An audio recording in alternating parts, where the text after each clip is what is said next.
Effectivement, depuis quelques jours, nous avions entamé ce que nous avons appelé la caravane de la liberté, puisque la liberté est menacée aujourd'hui plus que jamais dans ce pays, depuis 12 ans que M. Macky Sall est à la tête de ce pays. Journalistes, penseurs, membres de la société civile, acteurs politiques, rien ni personne n'échappe à sa vendetta dès lors que vous avez des opinions différentes des siennes et dès lors que vous avez une vision et un projet politique différent des siens. Et ce que nous vivons, c'est que nous vaut aujourd'hui cette tension latente, pour ne pas dire même carrément réelle. Lors de cette caravane, nous avons sillonné quelques localités du Sénégal. Je rappelle que le but de cette caravane était simplement d'aller au contact des Sénégalais, de les sensibiliser sur les enjeux du moment, mais surtout, connaissant le peuple sénégalais extrêmement épris de démocratie et de liberté, lui rappeler jusqu'à quel point nous étions menacés quand il s'agit de ces questions importantes. Nous avons quitté Ziguinchor le vendredi aux environs de 12 heures et nous avons arrêté la caravane avant-hier avec l'étape de Vélingara. J'ai pris sur moi d'arrêter cette caravane pour le moment parce que je considérais que les objectifs étaient largement atteints. Contrairement à ce qu'on a voulu vous faire croire, c'est moi-même à l'issue de l'étape de Vélingara qui ai réuni une partie de mon staff pour lui dire qu'il était important de surseoir. D'abord parce que vous avez vu le programme initial, il était prévu pour 48 heures. On venait de faire les 48 heures. Certes, on n'a pas pu faire toutes les étapes parce qu'il y a eu énormément de tracasseries policières durant tout le trajet, mais nous avions considéré que l'objectif était atteint parce que le monde entier a découvert partout où on est passé, encore que ce n'était pas des zones de grand peuplement, puisque c'est des zones rurales, les populations sont sorties massivement pour nous accueillir, nous accompagner sur des kilomètres, réaffirmer leur attachement, mais surtout leur espoir à notre projet. Et c'était suffisant. J'avais décidé de revenir sur Dakar, d'abord pour avoir au moins 24 heures de repos avant le lancement du contre-dialogue, le dialogue du peuple que le mouvement F24, dont nous sommes membres, a décidé d'initier, et d'autres événements qui vont se dérouler dans les tout prochains jours, y compris le 1er juin. Et donc j'avais décidé, j'avais discuté avec mes staffs, j'avais appelé certains de mes avocats, dont Maître Bamba Sissi, j'avais appelé certains de mes proches pour leur dire que l'objectif étant largement atteint, j'avais décidé de surseoir et de me replier sur Dakar provisoirement. J'avais décidé aussi de venir parce que j'avais été informé des plans du gouvernement du Sénégal qui a mobilisé tout ce dont il disposait comme unité d'élite, tout ce dont il disposait également comme force de défense et de sécurité sur la route, l'axe qui va de Vélingara à Kaolack particulièrement, où des guet-apens étaient prévus pour s'attaquer à ma sécurité, à mon entourage, les arrêter tous et essayer de leur coller des motifs. Ils n'en ont même plus besoin pour emprisonner les gens. Et c'est pourquoi, après la journée réussie du samedi, qui, malgré tous les stratagèmes qui avaient été développés par les forces de défense et de sécurité pour m'empêcher d'entrer à Vélingara, nous avons pu faire cette entrée triomphale à Vélingara où les populations sont sorties massivement, pour ne pas dire toute la population, pour nous accueillir. J'avais pris la décision de me replier. Et c'est moi qui ai pris cette décision de le faire seul. Parce que pour une fois, il me revenait, il m'incombait de protéger moi-même mes équipes qui étaient visées pour être décimées. J'ai pris sur moi de partir hier très tôt et donc on se pose la question, y compris les gendarmes qui mènent aujourd'hui l'enquête et qui sont en train de questionner mes trois accompagnateurs, par où est-ce que je suis passé pour sortir de Vélingara. Eh bien, il n'y a pas de secret polichinelle. Je suis parti par la route. J'ai délibérément choisi de passer par la Gambie parce que c'était un autre moyen d'acter ma campagne de désobéissance civique face aux injustices que je vis, face au détournement de la loi et de la justice par rapport à cette mesure illégale aujourd'hui de mise sous contrôle judiciaire. Je suis passé par la route, j'ai traversé la frontière gambienne pour passer par Bassé Santasso, traverser, rencontrer des amis là-bas. J'ai pris mon petit déjeuner tranquillement là-bas pour sortir de l'autre côté, du côté de Makacoulibanta, et remonter vers Koussanar. Je l'ai fait en toute liberté parce que je considère que rien ne l'empêche aujourd'hui, si ce n'est l'instrumentalisation d'une partie de la justice et d'un magistrat instructeur pour m'empêcher aujourd'hui de vaquer tranquillement à mes occupations, de pouvoir sillonner le monde, rencontrer tous les partenaires qui sont très pressés de nous rencontrer, de nous parler. Et c'est justement quand on est ressorti vers Koussanar et sur la liste nationale pour remonter vers Koungheul que nous avons fait, après quelques kilomètres, nous avons été arrêtés par un barrage de gendarmerie qui a réclamé les papiers et qui nous a demandé de sortir du véhicule, ce qu'on a fait.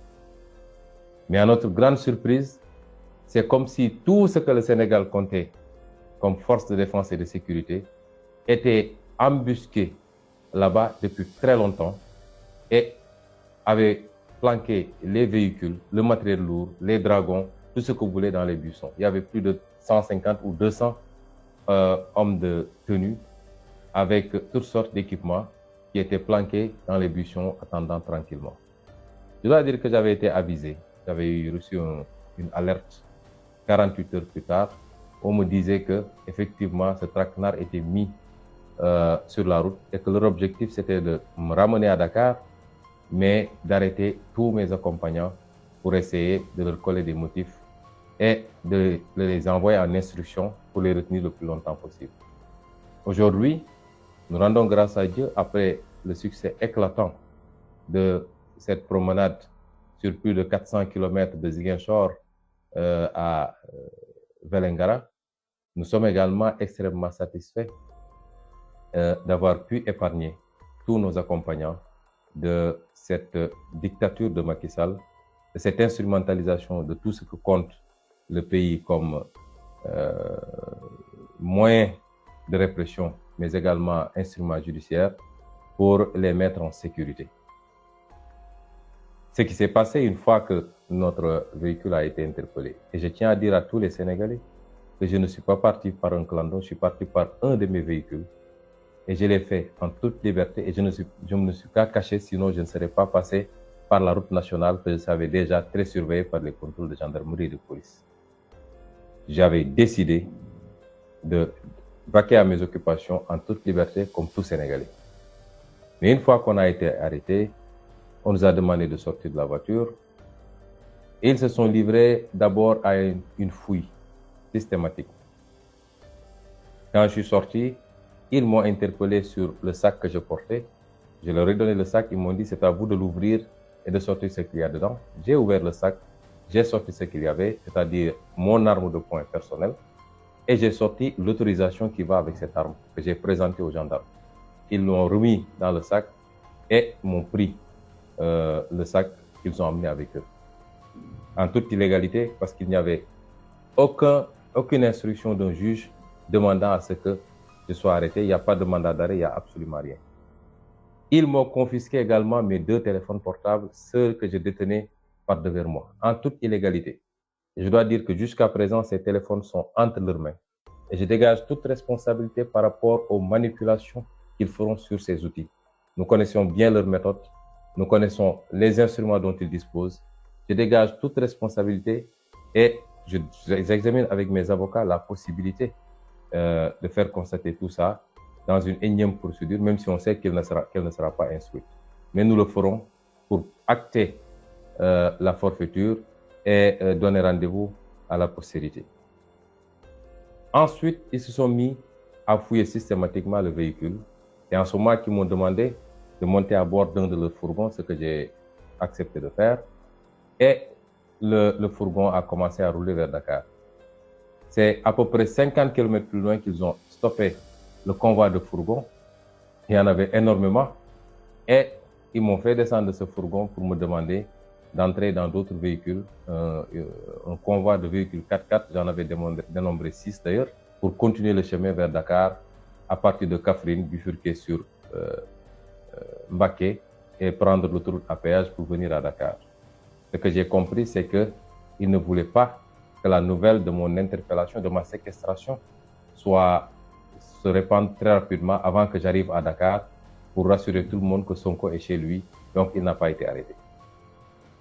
Et à ma grande surprise, c'est arrivé à Dakar qu'on m'apprend que le ministre de l'Intérieur aurait déclaré que des armes, c'est pas un arsenal d'armes a été trouvé dans le véhicule. Je tiens à dire à tous les Sénégalais que M. Antoine Diome ment comme il a l'habitude de mentir. Il ment éhontément ou à défaut, il traduit leur velléité de nuire en complotant une fois de plus. Parce que aucune autre arme que celle que je portais par devers moi dans un petit sac et qui a une autorisation jusqu'au mois où j'ai quitté n'avait été trouvée. Mais mieux, j'ai discuté avec mes 3 compagnons qui sont aujourd'hui encore à Kaolack. Quand je suis parti, le véhicule a été soumis à une fouille. Les valises ont été complètement déchargées sur la chaussée. Une fouille systématique. Et ils n'avaient absolument rien trouvé. Ils ont pris mes 3 compagnons pour les mettre dans 3 véhicules de gendarmerie différents. Et les gendarmes eux-mêmes ont conduit mon véhicule pour l'amener à Kaolack. Et c'est une fois à Kaolack, quand on les a mis dans les grilles, que ces gendarmes sont revenus pour le dire finalement, nous avons trouvé une arme dans la voiture. Personne n'était présent quand ils le faisaient. Ça n'a pas été fait à ma présence, ni à la présence de mes 3 compagnons. C'est plus tard qu'ils reviennent pour dire qu'ils ont trouvé une arme et des lance-pierres dans la voiture. Armes et lance-pierres qu'on n'a jamais vues auparavant, nous, et qu'ils n'ont pas sorti devant nous. Je tiens l'opinion à témoin.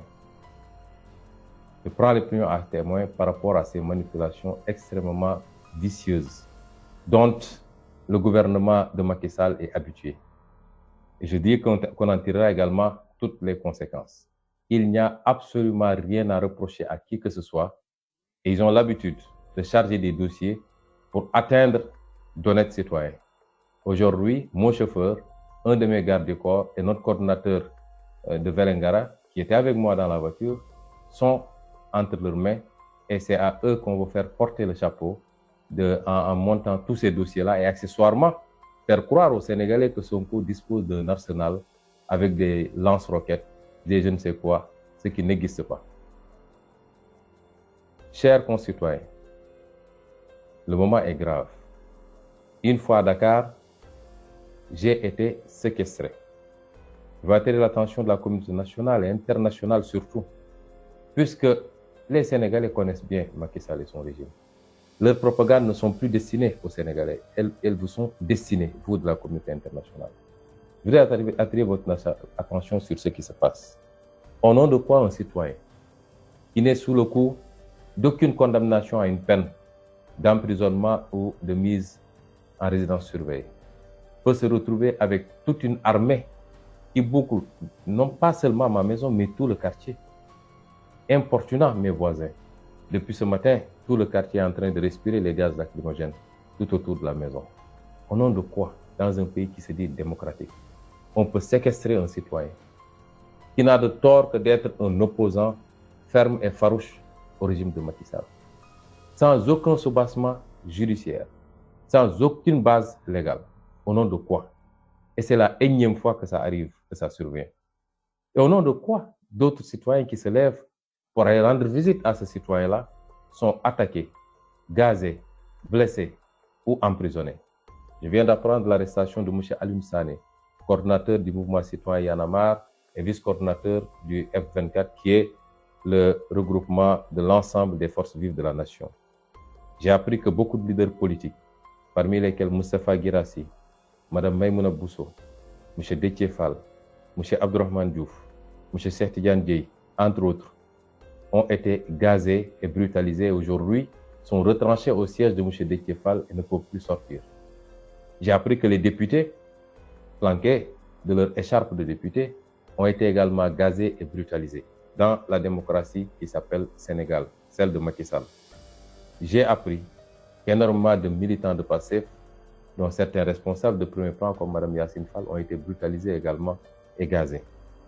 J'ai appris qu'il y a un journaliste qui a été blessé. Chers concitoyens, il faut arrêter Macky Sall pendant qu'il est temps. Il est temps que tous les Sénégalais prennent leurs responsabilités pour sortir et faire face à Macky Sall. Et j'en appelle à cela, à un sursaut national, à un mouvement de résistance nationale conformément à notre constitution pour faire face à Macky Sall. Parce qu'il n'est plus dans une dictature rampante. La dictature est carrément debout et marche résolument vers ses objectifs, c'est-à-dire s'imposer définitivement comme seul leader qui peut assumer les fonctions de président de la République. Ses velléités de faire une troisième candidature, c'est devenu un secret polichinelle. Et je l'avais dit la dernière fois, atteindre son but avec Ousmane Sonko, c'est l'atteindre également plus facilement avec tout le monde. Dans ses projections, il faut écarter l'homme Ousmane Sonko et après ça deviendra beaucoup plus facile pour imposer mes desiderata à tout le monde. Et c'est pourquoi les gens doivent comprendre que ce n'est pas une affaire d'Ousmane Sonko. Ma personne importe peu. Qu'importe celui qui deviendra président de la République ou pas. Mais ce qui se joue va au-delà de la personne d'Ousmane Sonko. Et je pense que beaucoup de leaders aujourd'hui l'ont compris, d'où leur réaction immédiate par rapport à cette forfaiture. Je voudrais également lancer un appel à tous les Sénégalais. Les jours à venir, les heures à venir, que tout le monde se lève comme un seul homme. Parce que force doit rester au peuple. Ils ont l'habitude de dire force restera à la loi. Laquelle loi est aujourd'hui la loi de Macky Sall et de sa coalition. Les forces de défense et de sécurité, c'est les forces de défense et de sécurité de Macky Sall. La justice, c'est la justice de Macky Sall. Comment voulez-vous, dans ces conditions-là, que nous puissions aspirer à la liberté et à la démocratie? Il suppose la contradiction et le choc des idées. Et c'est pourquoi je lance un appel à tous les Sénégalais. Jamais notre démocratie n'a été autant menacée. Levons-nous comme un seul homme et faisons face à Macky Sall. Ce que les jeunes ont commencé à faire sur le terrain. Et je les encourage vivement à résister. Surpassons nos peurs et descendons tous, comme j'essaie de le faire tous les jours. Parce que j'ai l'habitude de dire, je veux toujours être le premier à donner l'exemple pour que tout le monde puisse comprendre les enjeux. Nonobstant vos inquiétudes à chaque fois que je sors, nonobstant vos nombreux messages, je voudrais dire aujourd'hui aux Sénégalais que plus que jamais, il nous faut prendre notre destin en main. J'appelle tous les Sénégalais à sortir massivement. Parce que tant que c'est quelques manifestants, Macky pense pouvoir avoir le dessus. Mais personne ne peut faire face à un peuple. Et si le peuple sort pour dire basta, je vous assure que Macky Sall reculera ou quittera le pouvoir avant la fin de son mandat. Et j'en appelle à un sursaut de cette population-là. Qu'on comprenne que ce qui se joue, c'est l'avenir de nos enfants, et il est entre nos mains. Et je voudrais terminer par cette communauté internationale. Que le président Macky Sall essaie d'amadouer. Il vous a pendant longtemps fait croire qu'il était un président exceptionnel. Des cabinets ont été payés à coût de millions et de millions d'euros ou de dollars pour faire sa propagande au niveau de la communauté internationale. Mais le meilleur baromètre pour connaître le travail ou pour apprécier le travail d'un président de la République, c'est son peuple, son propre peuple. Et quand vous voyez comment ce peuple-là court derrière l'opposition, derrière nos caravanes, comment ce peuple-là rejette Macky Sall et son gouvernement, parce qu'il n'y a pas de travail dans ce pays. Le chômage a atteint des niveaux extraordinaires. Jamais la justice n'a été autant instrumentalisée pour liquider des adversaires politiques, des journalistes, des membres de la société civile. Tout le monde se sent en danger dans ce pays-là. Le résultat économique est catastrophique en dehors de quelques infrastructures construites à coût de milliards de dettes. La pauvreté atteint des niveaux endémiques et chaque année, le Sénégal fait partie des pays qui sont touchés par l'insécurité alimentaire. Et c'est pourquoi ce peuple est le meilleur baromètre. Pas les reportages payés à coût de millions d'euros. Et demander à ce peuple aujourd'hui qu'est-ce qu'il pense de Macky Sall. Pourquoi on restreindre la liberté d'Ousmane Sonko? Parce que si je sors tout de suite dans la rue, il y aura attroupement. Pourquoi ce peuple-là tourne le dos à Macky Sall? C'est parce qu'il a lamentablement échoué. Et il ne lui reste que l'arme de la violence, de la justice instrumentalisée, de la violence des FDS pour essayer de terroriser ce peuple. Ne le suivez pas dans cela, parce que c'est vous-même qui nous vendez toujours le discours sur la démocratie et les libertés. Et vous ne pouvez pas accepter que dans un pays qui a connu la liberté et la démocratie bien avant son indépendance, que le règne de Macky Sall sonne le glas de cette liberté et de cette démocratie. Sénégalais, levons-nous et battons-nous pour notre liberté, pour notre avenir. Je vous remercie. réew mi bañ naa dootuñu nangu kenn noot ñu réew mi bañ naa